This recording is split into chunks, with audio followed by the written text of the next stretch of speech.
Le bateau de 246 prend le large bien avant ses poursuivants. Logiquement, il devrait avoir une bonne avance. Pourtant, miracle, les soldats masqués le rattrapent en un rien de temps. Mais attention, ultime insulte à la logique, une fois à sa hauteur, il stagne.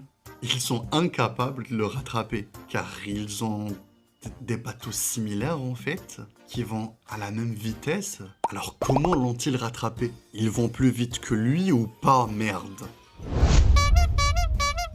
Notre ex-policier sauve 246 en tirant sur les hommes masqués. Mais il y a un détail gênant. 246 aussi porte exactement le même uniforme qu'eux. Alors par quel miracle sait-il qui viser et qui épargner? Une fois à proximité, autre coup de génie, au lieu de tirer dessus comme il le ferait normalement face à un homme masqué, l'équipe de l'ex-policier décide soudainement, éclairée par une lucidité tombée du ciel, de l'interroger. C'est pile à ce moment-là que les bonnes questions remplacent les réflexes de tireur. Tandis que la cohérence, elle a sauté par-dessus bord, quoi.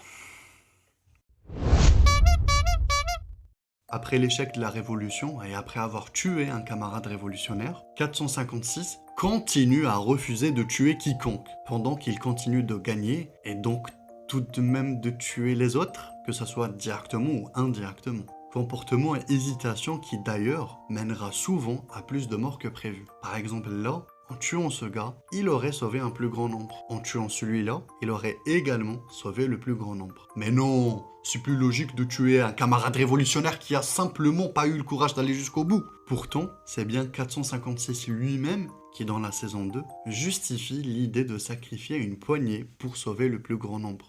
On aura une sérieuse chance de les battre.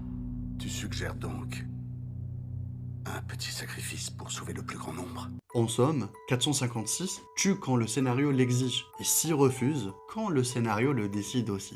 Ces choix ne découlent pas d'une logique interne au personnage, ni même d'une évolution morale crédible, mais d'un pur opportunisme narratif. Une morale à géométrie variable, dictée non par la diégèse, mais par les besoins arbitraires du script.